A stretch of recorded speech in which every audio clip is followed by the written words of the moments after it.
One thing missing from your bio that I just wanted to start out by saying is that you may not realize it, this kid from Brooklyn, diehard Chelsea football fan, and it looks like you're about to win. We won. You're done? Yeah. Yeah, so you're feeling pretty good. Yeah, we did well. You're happy about that? Yeah, I am happy. Get some satisfaction from that. I lived in London for 6 years, so that's my team. And soccer played a big part of you getting to American Express. So can you just give everybody a little bit of a background on why soccer became so important to you? Yeah, I did. I grew up in Brooklyn on the outskirts of Park Slope, and so Prospect Park was our playground. And you know, it was a borough of immigrants, and still is. It still is. And you know, when I used to go as a kid to the park, I used to play soccer a lot. So I gained a love for the game. Was pretty well, did a pretty good job at it, was captain of my high school team. And you know, I was deciding what I wanted to do for a career. No one of my friends were going to college. I took a year off out of high school, worked, said I got to get out of Brooklyn, looked up a school in Florida. I just said, let me go to Florida. I have some criteria. Can I play soccer down there? Is the weather nice? And what's the male to female ratio at the school? Found a school, never had been to, University of Tampa, called them up, struck a deal that if I made the soccer team, they would pay for my room and board, and I would just have to pay for tuition. So I went down there, made the team, off to a great start. 3 games into the season, tore up my knee, lost my scholarship, had to come back. And I was doing a variety of part-time jobs because I was working through college, got into NYU, and in the cafeteria of the NYU, I found a posting for a 2-week temporary assignment at American Express, and took the job, and I've been there ever since. And so how about that, guys? That's quite a career. So, you know, in a career that spans decades, and how have you had to reinvent yourself at that same organization? No, it's cool because it doesn't feel like, I mean, it's a long time I've been there, but it doesn't feel that way. And when I talk to people, I say I feel like I've had at least 10 different careers working at American Express, working different cities, whether, you know, starting in New York, being in New York now, but I worked in Chicago, worked in Arizona, worked in London, worked in different businesses, had, you know, 15 different bosses during my career, saw American Express from every angle possible. So I never felt I was in the same place doing the same thing for too long. Every few years, I got the opportunity to do something different. Sometimes it's a promotion, sometimes it was a lateral. But I really felt I was able to stay fresh and learn new things, meet new people, solve different problems. And I love that. And the one thing that was pretty consistent no matter where I worked in the company was the culture of American Express is very strong. I mean, it's focused, do the right thing for the customer, treat people the way you want to be treated. So I felt very comfortable in the culture, but I really feel like I've had 10 different careers and always the opportunity to learn something different. And I think that's the key thing, is having the right mindset, looking for something new, never feeling like, even though I've been here for 30 plus years, that I know the answer. Because I think as soon as you feel like you know it all, that in my mind, that's a yellow flag that says that's the road to becoming obsolete, right? So there's always something, even though we're tackling similar issues, depending on the day of the week, that I've seen before, but the answers are changing, right? Because customer needs are changing, technology's changing, regulations changing, economic environment is very different than it was. So, it's just that constant quest for learning, trying different things, meeting new people, and learning as I go. I think that a lot of people in our audience they're coming from the marketing perspective of a financial service company, and we talked a lot about disruption today and people who want to get into your own business. American Express, 165-year-old company. How do you keep a growth mindset in a company this old? No, it's pretty cool. 165 years old. And the only way you get to stay 165 years old is to reinvent yourself. So that comes with the territory. And I think we have a good history of doing that. And sometimes you do it proactively. You know, you see change coming and you want to get in front of it, and sometimes you do it reactively because shit happens, right? And it causes you to take a different tact. And I've seen both sides of it. Trying to get out in front of the curve, try different things. We know that consumer behavior is changing because of technology and mobile, and how people shop, buy, and pay for things are changing radically over the course of 5 years. You want to get in front of that, but we also dealt with, you know, events of 9/11, the Great Recession, other things during the course of the year that forces you to relook at things. So again, I think, you know, the key is a growth mindset, I believe, is a conscious choice that you make. You make as an individual, and you try to instill in your organization.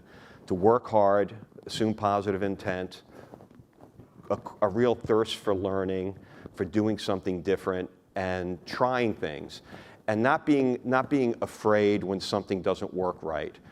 And you know, because it's a great opportunity to learn. So, and I used, you know, the term failure carefully, because it's not a failure if you try something and it fails.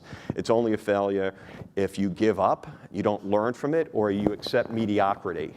That's a failure. So trying different things and making sure you create an environment where people feel safe taking a risk, that their career is not going to be killed because they tried something high profile and it didn't work. It's that constant quest for what did we learn so we can get better the next time. And you know, I can't say I don't exhibit that every day. I try to be conscious of it. You know, our organization doesn't exhibit it every day, but we try hard, right? And try very hard to keep that top of mind. Do you feel warmed up right now? Do you feel like I can get into the rough question right now? Take your best shot. All right.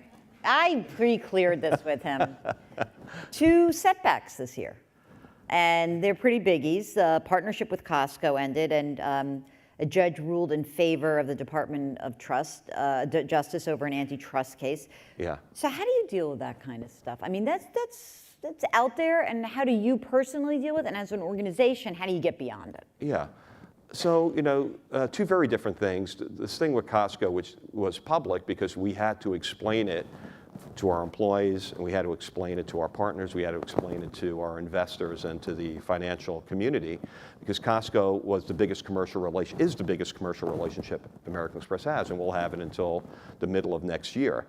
And it's a 14+ year relationship.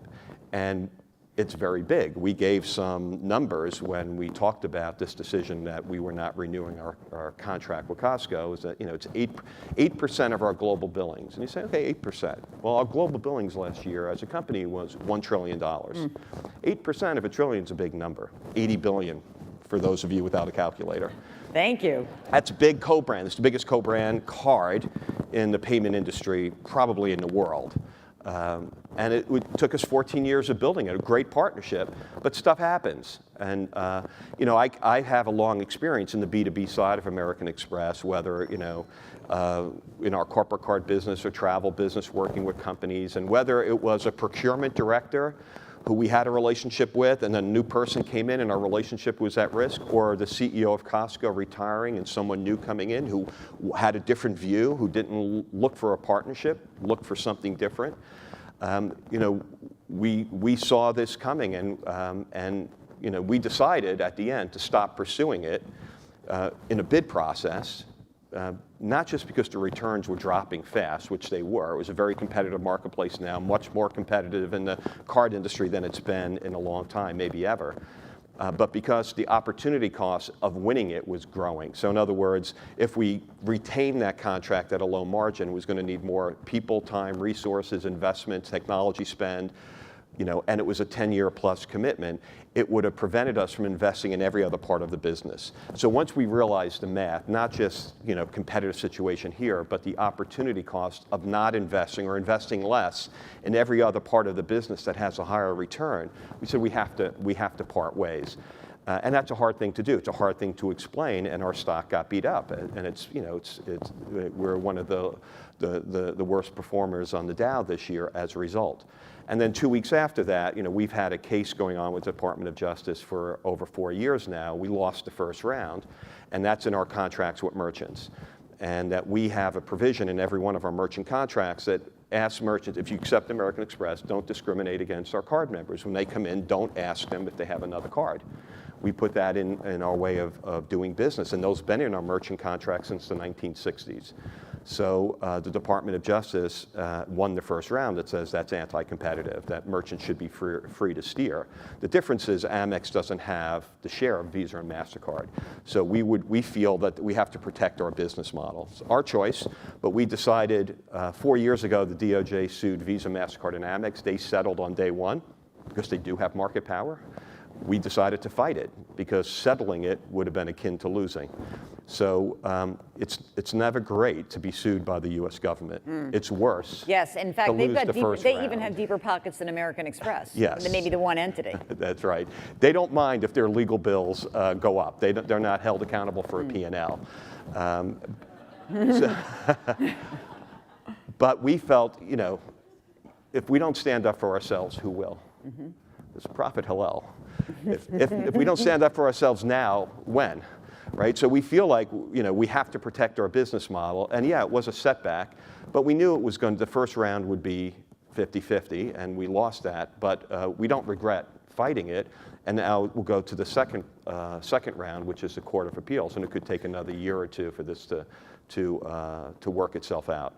But so to answer your question, though, those were the two big news items around Amex in really the first 2 months of this year, and our stock did get beaten up a little bit. And but like I said, we faced challenges before, so I don't want to downplay that because that's big, and it's negative news. But I've seen the challenges Amex has faced, whether it was what we did coming out of 9/11, because we were right across the street when the North Tower fell into our building. We had 11 employees killed. The business I was running, we lost, I lost 11 employees, but the business was decimated. It was corporate card and travel. People weren't traveling. Went from the highest growth business to minus 75% revenue growth in a week. And I saw what we did, obviously part of the architect. How do you respond to that? And that's life and death. This isn't life and death. We went through the Great Recession and had to rejigger the whole company and rebuilt it to remain a growth company. So what I've learned in those examples, that this is not like either one of those. This is not life-threatening to the company. But what defines you as a leader and what defines the company is not that event. It's what you do to respond. And it's all about how you respond, how can you rally your company to keep people focused and energized and feeling good when you have bad news and you're dealing with stuff you've never seen before. We've never lost a co-branded card, let alone $80 billion one. We've never lost one. So what do? There's not a playbook, right? We don't have a navigation system that says turn right at this corner. You have to figure this out as you go. But you have principles and values that guide you, right? That we want to be a growth company. Right? We want to find ways to win. We want to ensure we're investing in the core of our company. Right? We want to be relevant for not just this generation of customers, but the next generation to come. And that's what we're focused on. So I have to say the organization responded well. Right? You get angry. Personally, you have to go through the anger, fear, resentment, right? And get to embrace the future, and I had a day to get through that. Well, that's good. You gave yourself a day off. That's good. Well, let's talk about a little bit more of the future. Yeah. You've got great partnerships that are being launched all the time. Can you explain that deal with fitness tracker Jawbone? Yeah. All those funny people wearing their stuff. How on earth does American Express partner with those guys, and what are you trying to do? Well, I mean, this is all under the category of learning about how consumers will shop, buy, and pay for things now and in the future with the advent of wearables and mobile phones. So what we did with Jawbone is coming soon in the early summer. Jawbone will sell an Amex band. They're up 4, and it will have a chip in it, like the iPhone has a chip in it, and you can load your card in the Up app, and you can just tap and pay at any place where NFC is accepted. So any place you can use Apple Pay, you can use Jawbone, maybe even more places. It's just a way for us to learn. And what's cool about that is there is a use case here, right? Is that you're out exercising, right? Maybe you have your phone, maybe you don't have your phone with you, but you have your Jawbone on because you're competitive with your friends on how many steps you've taken today. And you can walk up to any place where there's an NFC terminal and just tap and pay. It's really cool, it's simple, it's blazingly fast. It's under a half a second authorization time. Do I think this is going to take on Apple Pay? Not at all. And we're not. Our goal isn't to try to do that, but it's to try to test and learn. And we've done well working with Apple Pay, and our customers is a big overlap of Amex customers and people who love iOS. And we wanted to make sure we had a very seamless implementation of Apple Pay. And I think, I'm not the most objective person, but hearing from Apple and others, we probably had the best implementation. We have some unique things about Apple Pay you can't get with our competitors. We experience by far the lowest fraud rates, not just on Apple Pay, but in the card industry. But our goal is not to be tied to the piece of plastic, which a few years ago, people who were critical of Amex, or maybe credit cards in general, say plastic's going away, you're all going to be commoditized, or you're going to be disintermediated. And I think we've navigated that whole phase of the last 3 or 4 years really well, focusing on the customer, saying our value proposition is not tied to the color of your plastic. People like their Amex cards they have, and each one has a different card that they like for different reasons.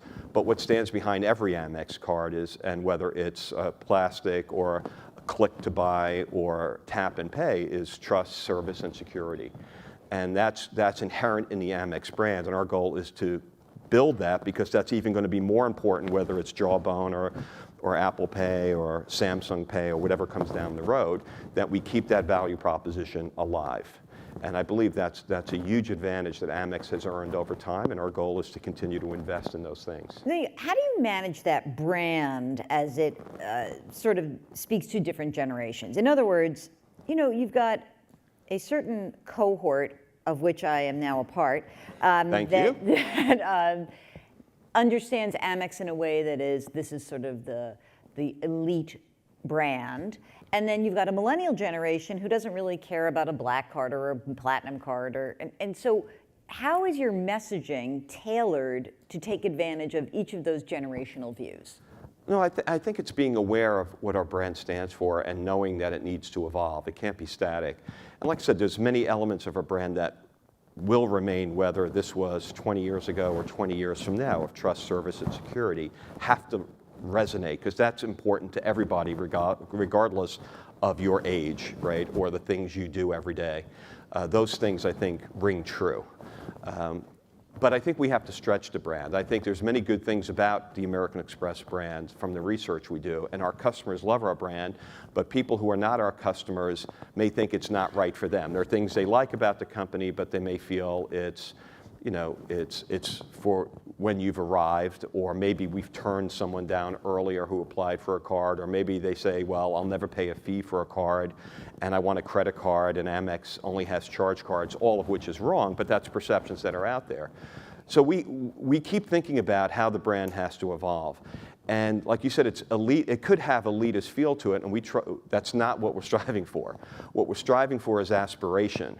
Right, that where it always has been a symbol of success, but we want it, instead of being that you've arrived, that Amex is there for your journey, and that we can stretch it to appeal not just to the 50-year-old, and there's not that you would know, Jill. No, there's of course. nothing wrong with the 50-year-olds, right? Trust Who use me. their Amex cards. Exactly. But when you look, our aspiration to be a growth company, we have to look 5, 10 years down the road, and we have to appeal to those under 30 as much as we do today to those who are 50-something years old. And I think we're doing that. We're learning as we go. Again, there's not a playbook for this, but we're learning as we go. And if you look at our last 3 or 4 years, you could sync your card with Facebook or Twitter. You could validate a review on TripAdvisor, syncing your Amex card to that. You get digital offers that you could swipe your card and get a credit on your statement. You can pay for a New York City taxi using your membership reward points right at the point of sale, or McDonald's. Go into the Uber app, and you can pay for a ride using your membership reward cards if you sync your card. And there's more to come of things we're doing to really push the envelope. And it's really dealing with the edges of our customers. Many of the 50-year-olds don't want to link their card with Facebook. but the 30-year-olds don't think twice about that. So we're learning as we go, and we're planning not just for the business as it exists today, but what it will look like in 5 or 10 years. And that's the fun part. And you know, it was great. I was speaking to Brad Miner, who works with you, before this, and we were talking about, I said, like your generation, you guys want to share everything, and I'm giving him this whole thing. And he used a great term. I just want to credit him for saying that. He says that millennials will grant the permission to be creepy, like we'll grant you the permission to be creepy, but they want something in return. And one of the things that he said that struck me really was very interesting is that the company has to know who that customer is. Like, you can't be sending me a bunch of nonsense that I don't need. No. So how do you distill what they need and what they don't need? Well, and we and many other companies historically have been guilty of spamming you or dropping a lot of stuff to you that's not relevant. And that's the direct marketing of the past. The future is very different. It's about knowing your customer. And I can only speak to American Express's business and to our customers. And I think our customers give us permission to be creepy, Brad, is that what you said? Yeah. To be creepy, meaning that our customers expect us to know them. And that's a high bar because they don't want us to send things that are not relevant, but they're way open to saying, show me something that you think I would like. And the fact that you may know what I like is okay as long as we don't abuse that or we don't share that inappropriately with a third party, right? That we focus on using information and what we call our closed loop data, that we know a lot about our customers, we know a lot about the merchants who accept the card. We use that to service our customers better, like to identify fraud early, which is a major issue in the card business, and protect our customers. But we also have to use it to offering content to our customers based on what we think they may like. And that's an iterative process, learning as you go. And the more we can do that and have one-to-one connections with our customers, the more I think we'll succeed in the future. It's reinventing loyalty. That has to be reinvented because many parts of the credit card business have been commoditized. And we believe it's our job as leaders to reinvent how we build connections with our customers and to go where they are. So this whole thing about whether you're on the Uber app or in New York City taxis or at McDonald's, we're trying to find ways to surprise and delight our customers where they are. Find you on your journey in the real world or in a digital world and try to create something unique. Try to bring something that Amex has to life, like our membership rewards program, in a place you wouldn't expect it.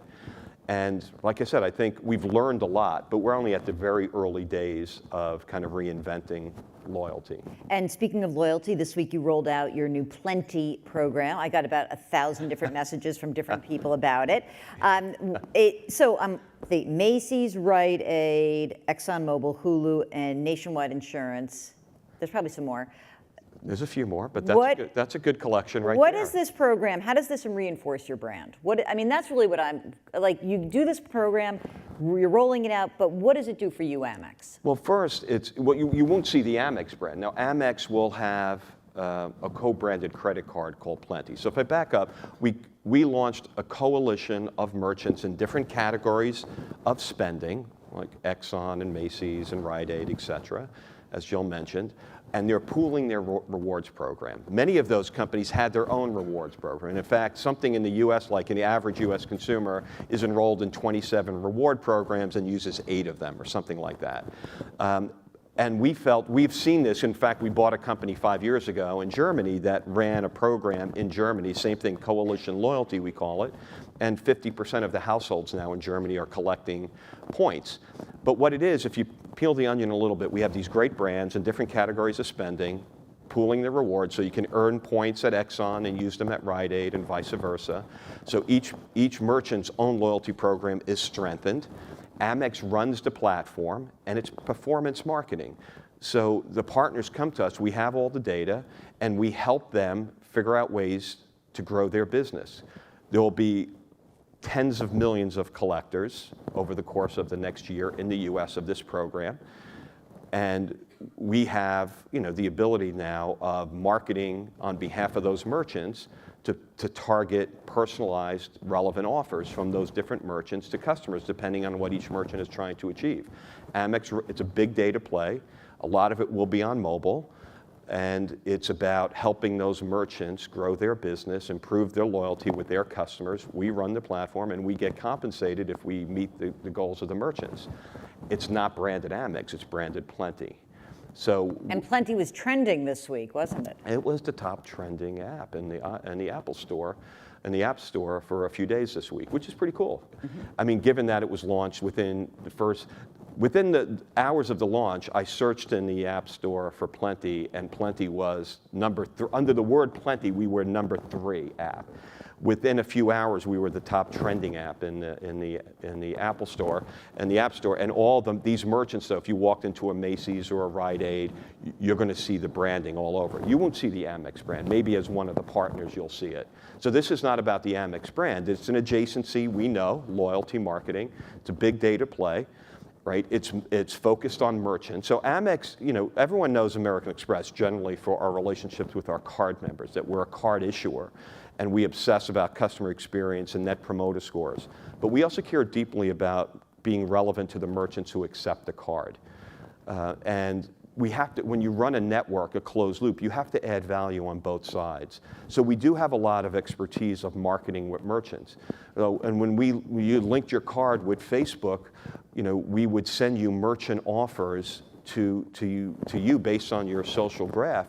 Merchants now were incredibly impressed that they could come to Amex and we could market them on social media. So now we're just taking this at scale now, and these merchants have given us their crown jewels, their loyalty program, and they said, Amex, you run this for us. And that's a very high responsibility that we take seriously. But I think it's a very good business for us in a space that we're comfortable with, and it helps our strategic goal of adding value to all these merchants. So we're looking forward to it. It's off. I mean, I won't quote numbers because I'm probably not allowed to, but we're off to a very good start 3 days into this. It's amazing. I want to shift gears in the time remaining, because despite his exterior, white guy of a certain age, Ed is passionately interested in talking about diversity. And I mean, look, you joined Amex at a time where they weren't exactly like doing big time attraction and retention of sons of Irish immigrants. So I want to know, in this massive company with hundreds of thousands of employees, how do you create a culture that is diverse? Well, I think, and there's a couple of ways I'd come at that, and I do feel passionately. What I feel passionately about is that we have an environment where people can reach higher levels of potential. Because I feel like I've been blessed to be given that opportunity at American Express. Some people did take chances on me. There were many times early in my career I didn't feel there was a level playing field, but I always felt if I did the right thing, worked hard, worked effectively with people, good things would happen in the end. And and I feel like I've done great things that I never really expected to do, and a way to pay that back is to help ensure we have an environment where people can reach higher levels of potential. Because I don't know what I'd say for a 165-year-old company, we certainly haven't reached our full potential. And I've been at this company a long time, and I don't feel I'm anywhere near my full potential in this company. And I want others to have that same feeling. And it's not easy, because there are all these inherent biases or subtle differences, and it's not easy for women to break through to senior management, or to have enough blacks representative at senior levels in the company, or Hispanics or Asians, or our Pride network of gay and lesbian employees. So I just feel, for whatever reason, which I don't really understand in myself, that this really driving force to try to make for a level playing field, try to embrace the differences in people, and for me to personally try to reach out to those who I feel don't have a level playing field. Because that really makes me sick when I feel that it's not. And I also can see it, I can observe it. I used to say many times in my career that I rage against a machine, because there's a machine there somewhere. And a number of people have pointed out to me, I now am the machine. So I don't know if you can rage at yourself. But I see you have this ecosystem. It's an incredibly strong culture, but you do see there are things that happen that are just not right. And I feel when you see it, if I just accept and say that's the way it is, then shame on me, I'm the problem. And I never want to be part of the problem. I want to find ways to be part of the solution. And it's not that hard if you keep it top of mind. And I'm not saying, I'm not necessarily proud of what we've done, but I think we've made great accomplishments on a number of fronts. But we take 3 or 4 steps forward, and every now and then we take a step backward.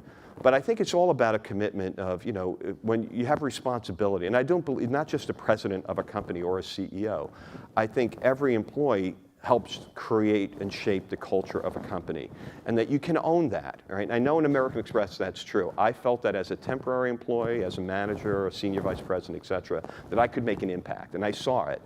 And I was motivated by that, which is why I'm still there after all these years, that this is a place you can make an impact. And not just on the results of the company, but on the culture.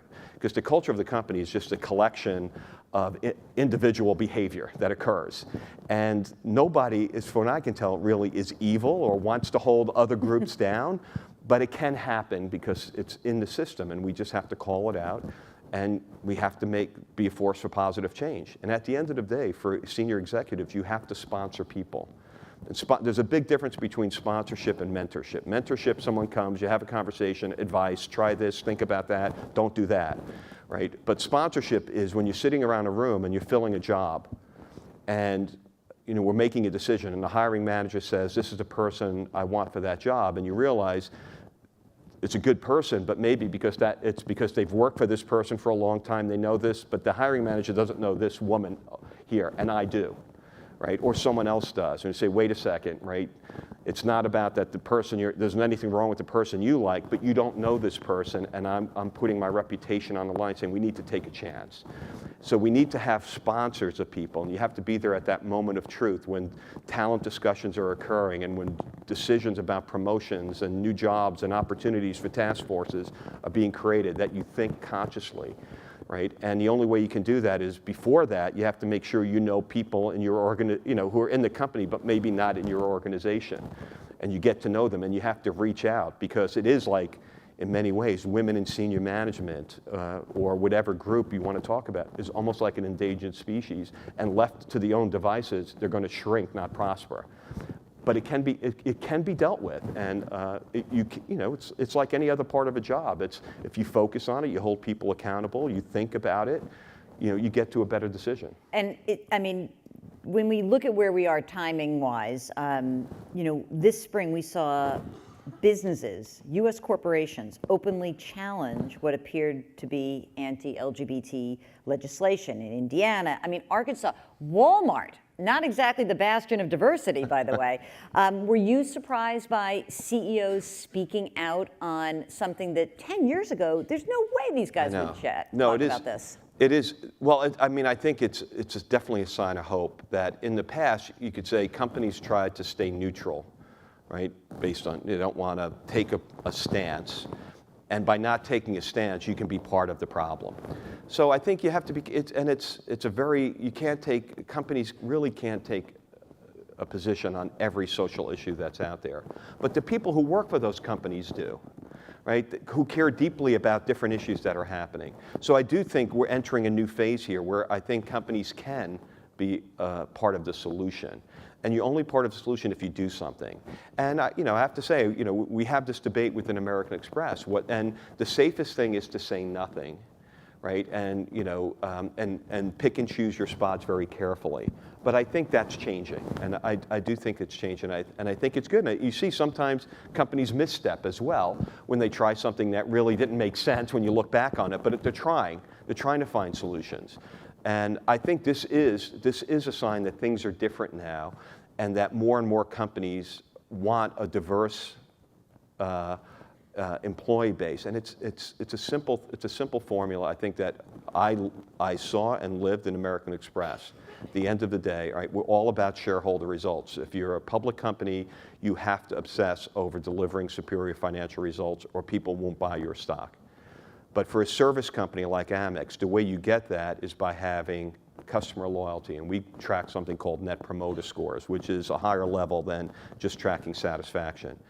And when you're in a people business like we are, the only way you get high Net Promoter Scores from customers is to have engaged people, right? So there is a business case here, right? That you can get superior financial returns if the people who work for your company feel they work for someone who cares about them, where they can embrace differences, they can reach higher levels of potential, they can build a career over the long term, they can get paid fairly, compensated for what they do.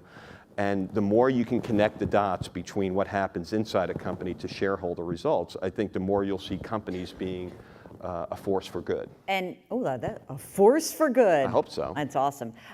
Before we go, last question. Interesting that you ended on that note, because one of the themes today is about millennials and the way that they view financial services.